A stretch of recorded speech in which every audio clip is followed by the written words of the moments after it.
پیارے دوستو، آج ہم آپ کے لیے لے کے آئے ایک ایکشن ایڈونچر مووی جس کا نام ہے جان کارٹر، جو مارچ 2012 میں ریلیز ہوئی تھی۔ IMDb پر یہ 6.6 کی ریٹنگ پہ ہے اور راٹن ٹمیٹوز پر یہ 52% ہے۔ آئے مووی کو ایکسپلین کرتے ہیں۔ مووی کے سٹارٹ میں ہم ایک پلینٹ دیکھتے ہیں جس کا نام ہوتا ہے بارسوم، اور اس پلینٹ پر 3 بڑی سلطنتیں ہوتی ہیں: ہیلیم، زوڈانگا اور تھرکس۔ ہیلیم اور زوڈانگا کی آپس میں صدیوں سے جنگیں چل رہی ہیں۔ مووی کے سٹارٹ میں بلو کیپس والے ہیلیم کی آرمی ریڈ کیپ میں زوڈانگا کی آرمی کے ساتھ لڑ رہی ہوتی ہے۔ زوڈانگا کا جنرل، جس کا نام ہوتا ہے سیپتین،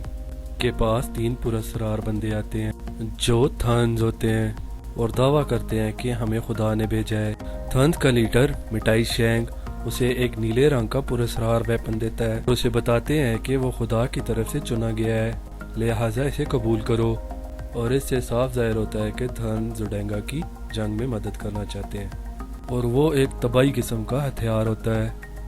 9th رے مطلب 9ویں کرن، جس کی وجہ سے مٹائی شینگ اپنے پلینٹ پر سب سے سٹرونگ ہو جاتا ہے۔ اور اس کے بعد ہم اگلا سین دیکھتے ہیں کہ نیو یارک میں سن 1881 کا وقت ہے۔ ایک آدمی جس کا نام ہوتا ہے ایڈگر، اس کو اس کے انکل جان کارٹر نے بلایا ہے، اور ایڈگر کو اسٹیشن پر جان کا بٹلر لینے آتا ہے جو اسے جان کے گھر لے جاتا ہے، اور ادھر پہنچ کر ایڈگر کو پتہ چلتا ہے کہ جان ایک امیر آدمی ہے جو آرمی کا وفادار رہ چکا تھا۔ افسوس کے ساتھ جان کے وکیل ایڈگر کو بتاتے ہیں کہ جان کارٹر کی اچانک موت ہو گئی ہے اور اب یہ سب کچھ تمہارا ہے، اور پھر اسے موزولیم کی طرف لے کے جایا جاتا ہے جہاں پہ اس کی باڈی کو پریزرو کیا گیا تھا۔ لیکن عجیب بات یہ تھی کہ اس کا دروازہ اندر کی طرف سے بند تھا، اور اس کے بعد وکیل جان کی ول کے مطابق اس کی پرسنل ڈائری ایڈگر کو دے دیتے ہیں، کیونکہ جان چاہتا تھا کہ ایڈگر اسے پڑھے، اور وکیل کے جانے کے بعد وہ اسے پڑھنا شروع کر دیتا ہے، اور ڈائری کے شروع میں لکھا ہوتا ہے کہ بچپن میں میری کہانیوں پر صرف ایک ہی بندہ یقین کرتا تھا، اور وہ تھا ایڈگر، اور اس کہانی کو پڑھنے کا حقدار صرف ایڈگر ہے۔ اور کہانی شروع ہوتی ہے ایریزونا سے، جہاں سول وار میں جان کارٹر وفادار فوج کا ایک سابقہ کیپٹن ہوتا ہے جو کھدانوں میں سونے کی تلاش کرتا ہے۔ پوویل جو یونین کا صدر ہوتا ہے، جو چاہتا ہے کہ جان اپاچی کے خلاف ہمارے گھڑ سواروں کی مدد کرے، اسی لیے وہ اسے اغوا کرواتا ہے تاکہ اسے سپاہی بنا کے بھیجا جائے، لیکن جان انکار کر دیتا ہے اور وہ اور نہیں لڑنا چاہتا۔ بہت سی کوششوں کے بعد جان وہاں سے فرار ہونے میں کامیاب ہو جاتا ہے اور کرنل کے گھوڑے پہ بیٹھ کے نکل جاتا ہے۔ کرنل اور اس کے آدمی اس کا تھوڑی دوری پیچھا کرتے ہیں کہ اپاچی والے سامنے آ جاتے ہیں۔ کرنل کے لوگ اور اپاچی والے ایک دوسرے پہ گولیاں چلاتے ہیں، اور اسی افراتفری میں جان نکلنے کی کوشش کرتا ہے کہ کرنل کو گولی لگ جاتی ہے، اور وہ بھاگنے کی بجائے کرنل کو وہاں سے لے کے نکل جاتا ہے، اور وہاں وہ ایسا غار دیکھتا ہے جہاں وہ سونے کی تلاش میں کبھی نہیں آیا۔ وہ اس غار میں جاتا ہے اور روشنی کرتا ہے اور اتنا سونا دیکھ کے حیران رہ جاتا ہے، اور تب ہی اس کے پیچھے ایک آدمی نمودار ہوتا ہے، اور وہ آدمی تھرن میں سے ایک ہوتا ہے جو ہم نے مووی کے شروع میں دیکھا تھا، اور کرنل اس سے بتاتا ہے کہ تمہارے پیچھے کوئی آدمی ہے، اور جان پیچھے مڑتے ہی اپنے بچاؤ میں اسے گولی مار دیتا ہے، اور جان جب اس کے پاس جاتا ہے تو اس کے منہ سے بارسوم کی آواز سنتا ہے، لیکن جان اس کے ہاتھ میں پکڑا ایک عجیب سا میڈیلین جلدی سے لے لیتا ہے، اور وہ میڈیلین لے کر بارسوم ورڈ کہتا ہے تو لاکٹ میں سے بلو کلر کی لائٹس نکلتی ہیں۔ جب اس کے بعد جان کی آنکھ کھلتی ہے تو وہ اپنے آپ کو کسی عجیب سی جگہ پہ موجود پاتا ہے، اور اٹھ کر چلنے کی کوشش کرتا ہے تو بار بار گر جاتا ہے، لیکن چلنے کی بجائے اس کی چھلانگ بڑی ہوتی ہے، اور ایسے ہی چھلانگیں لگاتا ہوا وہ ایک پہاڑی کے پاس جاتا ہے، جدھر وہ دیکھتا ہے کہ انڈوں میں سے بچے نکل رہے ہیں۔ تو اسی وقت 6 ٹانگوں والی سبز رنگ کی مخلوق جو مانسٹر اینیملز پہ سوار تھی نمودار ہوتی ہے، اور وہ اس پہ حملہ کر دیتے ہیں، اور تب ہی وہ ایک بہت بڑی چھلانگ لگاتا ہے، اور تب ہی اس مخلوق کا لیڈر اس پہ حملہ کرنے سے سب کو منع کر دیتا ہے، اور اس مخلوق کا لیڈر جان سے کسی اور زبان میں بات کرتا ہے اور اپنا تعارف ٹارکس کے نام سے کرواتا ہے، اور جان بھی اسے کہتا ہے کہ I am John Carter from Virginia, اور وہ مخلوق اس کا نام ورجینیا سمجھ لیتی ہے۔ ٹارکس اشاروں میں اسے لمبی چھلانگ لگانے کے لیے کہتا ہے، لیکن وہ منع کر دیتا ہے، اور اس پر ٹارکس اس پر حملہ کر کے اسے ہاسٹیج بنا لیتا ہے۔ وہ کریچر تھرک تھی، اور اسی پلینٹ پر کسی جگہ ایک ہیلیم کا شہر ہوتا ہے اور وہاں کی پرنسس جس کا نام ہوتا ہے ڈیجا وہ اپنے باپ کے لیے خاص ہتھیار بنا رہی ہوتی ہے جو ہیلیم کا کنگ ہوتا ہے، اور ہیلیم کی زوڈانگا سے جنگ چل رہی ہوتی ہے جو وہ ہارنے ہی والے ہوتے ہیں کیونکہ زوڈانگا کے پاس 9th رے کی طاقت تھی۔ ڈیجا نے بھی 9th رے کا سیکرٹ ڈھونڈ لیا تھا اور وہ ایکسپیریمنٹ کسی سازش کی وجہ سے کامیاب نہیں ہو سکا، اور دوسری طرف زوڈانگا کا بادشاہ سبتین ڈیجا سے شادی کرنے کے چکروں میں ہوتا ہے، لیکن ڈیجا اس کے خلاف ہوتی ہے، اور اگر وہ ڈیجا سے شادی کر لیتا ہے تو وہ پورے بارسون پر حکومت کر سکتا ہے۔ اور دوسری طرف تھرک انہوں نے جان کو نیو بورن بیبیز کے ساتھ باندھا ہوتا ہے، اور اسی رات ایک لڑکی جس کا نام ہوتا ہے سولا وہ اسے کچھ پلاتی ہے، اس لیکوڈ سے وہ ان کی زبان بولنے اور سمجھنے کے قابل ہو جاتا ہے، اور اس سے اگلے دن وہ جان کو سب کے سامنے اونچی چھلانگ لگانے کا کہتے ہیں۔ جان دیکھتا ہے کہ وہ میڈیلین ٹرکس کے پاس ہے اور وہ اس کے بغیر گھر نہیں جا سکتا۔ تب ہی 2 لڑاکا جہاز نظر آتے ہیں جو ہیلیم اور زوڈانگا کے ہوتے ہیں۔ اس لڑائی سے وہ تھرکس مزے لیتے ہیں کہ کون جیتے گا، اور ہم ڈیجا کو بھی لڑتے ہوئے دیکھتے ہیں اور وہ اپنے بے قابو جہاز سے باہر گر جاتی ہے، اور جان لمبی لمبی چھلانگیں لگا کر اس پرنسس کو بچا لیتا ہے، اور یہ دیکھ کر تھرک خوش ہو جاتے ہیں، اور جان زوڈانگا کے سولجرز کے ساتھ لڑتا ہے، اور یہاں جنگ کا تختہ ہی پلٹ جاتا ہے، ہیلیم جنگ جیت جاتے ہیں۔ جان اور ڈیجا اب تھرکس کے ساتھ ہوتے ہیں اور ٹرکاس اس کو اپنا دایاں ہاتھ بنانا چاہتا ہے، لیکن جان نہیں مانتا۔ رات کو ڈیجا جان کو بتاتی ہے کہ وہ پلینٹ مارس پر ہے جسے ہماری زبان میں بارسوم کہتے ہیں۔ جان کو یقین نہیں ہوتا اور وہ ڈیجا کو بتاتا ہے کہ وہ پلینٹ ارتھ سے ہے، اور ڈیجا بھی اس کی مضبوط ہڈیوں اور لو گریوٹی کی وجہ سے یقین نہیں کر سکی۔ جان کارٹر کے پاس اونچی چھلانگ لگانے کی طاقت ہے، اور پھر ڈیجا اس کو تھرک کے مزار میں لے کے جاتی ہے جہاں پہ انسانوں کا داخلہ ممنوع تھا۔ سولا ان کی منتیں کرتی ہے کہ یہاں نہ جاؤ، لیکن وہ سولا کی کوئی بات نہیں سنتے۔ وہ جاننا چاہتی تھی کہ شاید انسان اس مزار کے ذریعے ہی اس کائنات میں ٹریول کر سکتا ہے جیسے جان کارٹر نے کیا۔ ڈیجا جان کو گاڈس ایسوس کا بت دکھاتی ہے، اور اسی ہیلا میں تینوں پکڑے جاتے ہیں اور ان تینوں کو سزائے موت کی سزا سنائی جاتی ہے۔ ٹارکس ان کو اکیلا چھوڑنے کا کہتا ہے تاکہ وہ جان کو خود مارے،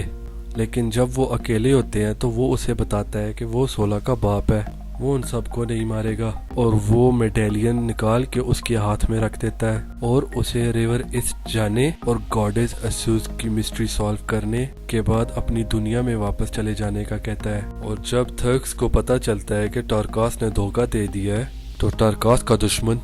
ٹیل ہیچوس ان کا لیڈر بن جاتا ہے، اور اب ہم دیکھتے ہیں کہ جان، ڈیجا اور سولا ریور ایسٹ کی طرف جا رہے ہیں، اور سولا جان کو بتاتی ہے کہ ہم غلط راستے پہ ہیں، یہ راستہ ہیلیم کو جاتا ہے، اور اس پر ڈیجا جان سے کہتی ہے کہ وہ اس کو سپاہی بنائے گی اور اسے جنگ میں دشمنوں کے خلاف استعمال کرے گی۔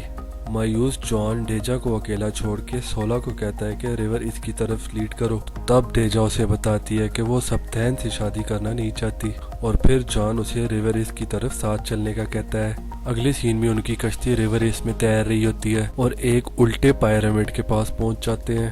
اور جان اور ڈیجا دوسرے ہی لمحے اس پیرامڈ کے اوپر پہنچ چکے ہوتے ہیں، اور وہاں عجیب سی نیلی روشنی زمین پر دیکھتے ہیں، اور ڈیجا کو یقین ہو جاتا ہے کہ 9th رے کی طاقت ہے جس کا اس نے ہتھیار بنایا تھا۔ اس بات کا بھی کہ جان کارٹر اسی 9th رے کی وجہ سے زمین سے مارس پر پہنچا ہے۔ ابھی وار ہونز نمودار ہوتے ہیں جو تھرنز کے جنگجو ہوتے ہیں، جو مٹائی شینگ لے کے آتا ہے۔ جان ڈیجا اور سولا کو وہاں سے بھاگنے کا کہتا ہے اور وہ خود ان سے مقابلہ کرتا ہے۔ ہیلیم والے جان کے لیے اپنی آرمی بھیجتے ہیں جو وار ہونز کو شکست دے دیتے ہیں اور جان کو زخمی حالت میں لے آتے ہیں۔ جب ڈیجا اپنے گھر پہنچتی ہے تو زوڈانگا کے سردار سبتین کو اپنے گھر میں دیکھ کے پریشان ہو جاتی ہے۔ وہ ڈیجا سے کہتا ہے کہ اس جنگ بندی کے لیے مجھ سے شادی کر لو۔ ڈیجا کے پاس کوئی دوسرا راستہ نہیں ہوتا اور وہ ہاں کر دیتی ہے۔ اگلے سین میں ہم ہیلیم کے ایک پیلس میں جان کو آرام کرتا ہوا دیکھتے ہیں، اور پھر ڈیجا اسے اپنے چیمبر میں بلا لیتی ہے، اور ڈیجا اسے کہتی ہے کہ اس میڈیلین کا استعمال کر کے تم اپنے گھر چلے جاؤ، اور اتنے میں گارڈز آ جاتے ہیں، اور جب ڈیجا مڑ کے دیکھتی ہے تو جان غائب ہوتا ہے اور سمجھتی ہے کہ جان اپنی دنیا میں واپس چلا گیا ہے، لیکن وہ تو گارڈز کے آنے کی وجہ سے چھپ گیا تھا، اور جب وہ وہاں سے باہر نکلنے کی کوشش کرتا ہے تو مٹائی شینگ کے ہاتھے چڑھ جاتا ہے۔ جان دیکھتا ہے کہ مٹائی شینگ کسی کا بھی روپ لے سکتا ہے، اور دوسری طرف بتاتے ہیں کہ پورا شہر شادیوں کی تیاری کر رہا ہے، اور یہاں پہ مٹائی شینگ نے جان کارٹر کے ساتھ کچھ ایسا کیا ہوا تھا کہ وہ ہل بھی نہیں سکتا تھا، جو سپتین کی کلائی پہ لگی ایک ڈیوائس سے کنٹرول ہو سکتا تھا۔ اور اب مٹائی شینگ جان پہ انکشاف کرتا ہے کہ سپتین ڈیجا کو شادی کے بعد مار دے گا اور ہیلیم پر قبضہ کر لے گا، اور اس نے سپتین کا ساتھ اس لیے دیا کہ وہ آسانی سے ہماری باتیں مان لیتے ہیں۔ مٹائی شینگ کا اصل مقصد پورے بارسوم پہ حکومت کرنا تھا۔ وہ جان کو مارنے ہی والا ہوتا ہے کہ جان کا دوست ایک ایلین کتا جو اس نے دوست بنایا تھا آ کے اس کی ڈیوائس خراب کر دیتا ہے، جس سے جان کا ساکت پن ختم ہو جاتا ہے، اور وہ جلدی سے جہاز میں بیٹھ جاتا ہے تاکہ ڈیجا اور سپتین کی شادی کو روک سکے۔ لیکن جان کو جہاز اڑانا نہیں آتا اور وہ تھرک کے علاقے میں کریش کر جاتا ہے، اور وہ اسے پکڑ کر ٹارکس کے ساتھ قید کر دیتے ہیں۔ ٹیل ہیجوس جو ان کا لیڈر تھا وہ ان دونوں کو مانسٹر کے آگے پھینک دیتا ہے، لیکن وہ دونوں وہاں سے بچ نکلتے ہیں، اور غصے میں ٹیل ہیجوس جان پر حملہ کرتا ہے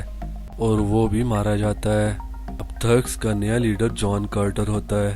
اور زوڈینگا سے لڑنے میں مدد کے لیے آمادہ کرتا ہے۔ جان کارٹر اور تھرک کی آرمی زوڈینگا کی آرمی کے ساتھ لڑائی کرنے کے بعد شادی والی جگہ پہنچنے میں کامیاب ہو جاتے ہیں۔ جان شادی روکنے کے لیے صحیح ٹائم پہ پہنچتا ہے اور سپتین اسے دیکھتے ہی ڈیجا کو مارنے کی کوشش کرتا ہے، لیکن جان اسے بچا لیتا ہے، اور پھر سے زوڈینگا اور ہیلیم کی لڑائی شروع ہو جاتی ہے، اور اس دفعہ تھرکس ہیلیم کے ساتھ ہوتے ہیں اور زوڈینگا ہار جاتے ہیں، لیکن مٹائی شینگ جان کا میڈیلین لے کے وہاں سے فرار ہو جاتا ہے، اور جان وہاں پہ ڈیجا کے ساتھ زندگی گزارنے کو ترجیح دیتا ہے، اور اسے اب میڈیلین کی ضرورت نہیں۔ وہ دونوں شادی کر لیتے ہیں اور اب جان ہیلیم کا راجہ ہے، اور اگلی ہی صبح دونوں بالکنی پہ ہوتے ہیں اور ڈیجا روم میں آتی ہے۔ تب مٹائی شینگ کہیں سے نازل ہو جاتا ہے اور وہ جان کو واپس پلانٹ ارتھ پر بھیج دیتا ہے، اور جب اس کی آنکھ کھلتی ہے تو وہ اپنے آپ کو اسی غار میں پاتا ہے، اور جب کرنل پاول کو دیکھتا ہے اور اسے پتہ چلتا ہے کہ جب وہ مارس پر تھا تو زمین پر بہت زیادہ ٹائم گزر چکا تھا۔ اب وہ میڈیلین کو ڈھونڈتا ہے لیکن وہ اسے کہیں نہیں ملتا، اور اس کے پاس واپس جانے کا کوئی راستہ نہیں ہوتا۔ غار والے سونے سے وہ بہت ہی امیر ہو جاتا ہے۔ وہ جانتا تھا کہ زمین پر کہیں نہ کہیں میڈیلین موجود ہوگا، اور وہ مائننگ کا بزنس سٹارٹ کرتا ہے اور اگلے 10 سال تک میڈیلین کی تلاش کرتا ہے، اور پھر اسے وہ مل جاتا ہے۔ جان بہت خوش تھا، لیکن وہ یہ بھی جانتا تھا کہ تھرن اس پہ ہر وقت نظر رکھے ہوئے ہیں، اور وہ چاہتا تھا کہ جب وہ مارس پہ جائے تو زمین والا جسم باحفاظت رہے، کیونکہ اگر زمین پر اسے کوئی نقصان ہوتا ہے تو مارس پر بھی اسے وہی نقصان ہوگا۔ اسی لیے موزولیم باہر کی بجائے اندر سے کھلتا تھا، اور اسی لیے جان چاہتا تھا کہ ایڈگر میرے موزولیم کی حفاظت کرے اور بدلے میں ساری دولت رکھ لے۔ ڈائری پڑھ کے ایڈگر کو جھٹکا لگتا ہے اور وہ موزولیم کی طرف بھاگتا ہے، اور سیکرٹ پاسورڈ نیڈ جو اسے جان بچپن میں بلایا کرتا تھا سے کھولنے کی کوشش کرتا ہے، اور جب موزولیم کا دروازہ کھلتا ہے تو تھرن ایڈگر کے پیچھے کھڑا ہوتا ہے، اور وہ ایڈگر کو مارنے ہی والا ہوتا ہے تو پیچھے سے کوئی اسے گولی مار دیتا ہے جو جان کارٹر ہوتا ہے، اور وہ جان کو دیکھ کے حیرت میں ڈوب جاتا ہے۔ جان اس لاش سے میڈیلین نکالتا ہے اور ایڈگر کو بتاتا ہے کہ یہ مجھے کبھی ملا ہی نہیں تھا، اور جان اسے بتاتا ہے کہ یہ سب کچھ میں نے اس لیے کیا کہ تھرنز میری طرف متوجہ ہوں اور میں ان سے اپنا میڈیلین حاصل کر سکوں۔ جان ایڈگر سے کہتا ہے کہ اب سے تم اس موزولیم کی حفاظت کرو، اور اس کے بعد وہ اندر چلا جاتا ہے اور بیڈ پر لیٹ جاتا ہے، اور پھر وہی الفاظ کہتا ہے جو اس کو مارس پر دوبارہ لے جاتے ہیں۔ پیارے دوستو، ایسی اور بھی ویڈیوز دیکھنے کے لیے ہمارا چینل سبسکرائب کریں اور نوٹیفیکیشن آن رکھیں، اور اپنی قیمتی رائے سے ضرور آگاہ کیجیے گا۔